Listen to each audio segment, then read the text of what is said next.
Hello বন্ধুরা, জীবনে সবাই একবার হলেও ম্যাজিক ট্রিক দেখেছেন, যেটা টিভিতে হোক বা রিয়েল লাইফ হোক। জাদুকরের মন মাতানো জাদুতে যে কেউ দেওয়ানা হয়ে যায়, কারণ জাদুকর এমন সব কাজ চোখের পলকে করে ফেলে তা হয়তো একেবারেই অসম্ভব। আপনি কি কখনো ভেবেছেন এইসব লোকেরা কিভাবে এই কাজগুলো করতে পারে? এই ভিডিওতে আমি আপনাকে দেখাবো 5টি জাদুর রহস্য। তো চলুন শুরু করা যাক। বন্ধুরা, ভিডিওটি দেখার আগে যারা আমার চ্যানেলটি এখনো সাবস্ক্রাইব করেনি তারা সাবস্ক্রাইব করে বেল বাটনে ক্লিক করুন। পানির উপর দিয়ে হাঁটা। অনেক সময় আপনারা টিভিতে দেখেছেন জাদুকর পানির উপর দিয়ে হেঁটে যাচ্ছে, আর আপনি চিন্তা করতে থাকেন আসলে সেটা কিভাবে করছে। আসলে কি জাদুকরের কাছে কোনো অদ্ভুত শক্তি আছে যেটা ব্যবহার করে সেটা করছে? এর পিছনে রহস্য হলো জাদুকর আসলে যে পানির উপর দিয়ে হাঁটছে, ঠিক তার নিচে রয়েছে প্লাস্টিকের একটি প্ল্যাটফর্ম। প্লাস্টিকের এই কাজগুলো এতটাই স্বচ্ছ যে এটি পানির সাথে মিশে থাকে, তাই মনে হয় জাদুকর শুধু পানির উপর দিয়ে হাঁটছে। এই জাদুকে আরো রিয়েল মনে করানোর জন্য আশেপাশে অনেকে সাঁতার কাটতে থাকে। কেউ কেউ ডুব দিয়ে সেই পাতে নিচ দিয়ে চলে যায়, আবার কেউ কেউ সবচেয়ে প্লাস্টিকের পাতের মাছের পাকা অংশ দিয়ে সাঁতার কেটে চলে যায়, যা আরো বাস্তব করে তোলে। কপি থেকে কয়েন। আপনি কি কখনো কফিকে কয়েনে পরিণত হতে দেখেছেন? যদি না দেখে থাকেন তাহলে এবার দেখে নিন। অদ্ভুত এই ম্যাজিকটি দেখে যে কেউ অবাক হয়ে যাবে। এটি করা খুবই সহজ। আপনিও এটি করে আপনার বন্ধুদেরকে চমকে দিতে পারেন।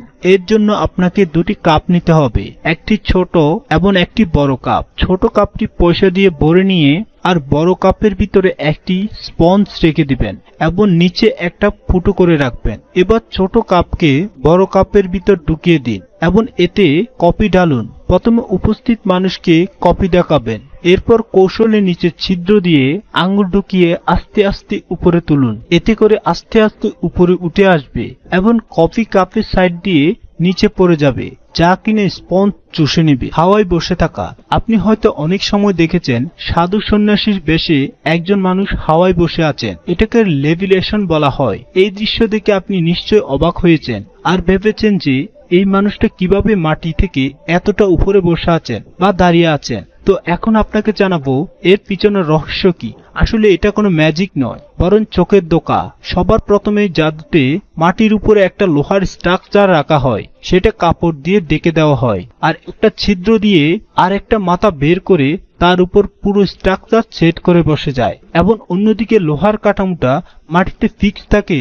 ফলে জাদুকর খুব সহজেই লোহার কাঠামোর উপর বসে থাকেন আর আমরা ভাবতে থাকি জাদুকর হাওয়ায় বেসে আছে। অর্ধমানব। এই ভিডিও ক্লিপটি দেখুন। যে তাকে দেখছে ভয়ে দৌড়ে পালাচ্ছে, রক্ষিত হয়ে গেছে এবং হাত দিয়ে তার অর্ধেক অঙ্গ ওকে জাপটে ধরে আছে, তারপরও সে চলছে।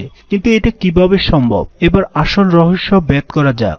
এই লোককে শুধু সামনে থেকে দেখলে আপনি এমনটি দেখতে পাবেন, অন্য অ্যাঙ্গেল থেকে দেখলে আপনি এ ধাঁধার সমাধান পেয়ে যাবেন। এটা আসলে একটি ট্রে। এখানে দেখতে পাওয়া যায় পা থেকে হাঁটু পর্যন্ত রিয়েল, কিন্তু হাঁটুর উপর থেকে কোমর পর্যন্ত যেটা দেখা যাচ্ছে সেটা আসলে একটা ডামি। আর শার্টটা ডামি। এই প্রক্স করে শরীরকে একটু বাঁকিয়ে রাখতে হয়। কিন্তু যে যাই হোক, সামনে থাকা মানুষটি তো আর একথা জানে না, তাই তারা ভয়ে দৌড়ে পালাচ্ছে। বাস লেভিটেশন। এই ম্যাজিকের ডায়নামোকে দেখা যায় লন্ডনে একটি রাস্তায় ডাবল টেকার বাসে হাত দিয়ে হাওয়াতে হাঁটছেন। ডায়নামোর বিখ্যাত স্টান্টটি দেখার জন্য শত শত দর্শক তাকিয়ে থাকলো তার দিকে। তারা দেখলো ডায়নামো একটি হাতের উপর রাখা, অন্য হাতে মোবাইল দেখতে দেখতে হাওয়ায় হাঁটছেন। এখন প্রশ্ন হলো ডায়নামো এটা কিভাবে করলেন? আসলে কি ব্যাপার? ভিডিওটি ভালোভাবে দেখলে আপনি বুঝতে পারবেন। তার ডান হাত যেটা বাসের সাথে লেগে আছে সেটা একটুও নড়ছে না এবং মুভও করছে না, সেটা ভাইব্রেটও হচ্ছে না। তিনি লক ব্যবহার করেছিলেন। এটা বাস্তবে তার হাত নয়, কারণ তার যে নকল হাত আমরা দেখতে পাচ্ছি সেটা একটা মেটাল রড যা বাসের সাথে লাগানো। অন্যদিকে তার লুকানো থাকা জামার মধ্যে বডি সাপোর্টের জন্য তিনি একটা স্ট্রাকচার ব্যবহার করেন যেটা মেটালের সাথে কানেক্টেড থাকে। এভাবে তিনি হাতে একটা স্টেজ বানিয়ে ফেলেন। তিনি দর্শকের কাছে আরো আকর্ষণীয় করে তোলার জন্য তিনি হাঁটার ভঙ্গিতে তিনি বাম হাত দিয়ে মোবাইল ব্যবহার করছিলেন এবং পিছনের একটা রহস্য লুকিয়ে রয়েছে, কারণ তার হাতে মোবাইল ব্যবহার করার ফলে দর্শকের দৃষ্টি ছিল সেদিকে, অন্য হাতের দিকে নয়। বন্ধুরা, কোন ভিডিওটি ভালো লাগছে আপনারা কমেন্ট করে জানান।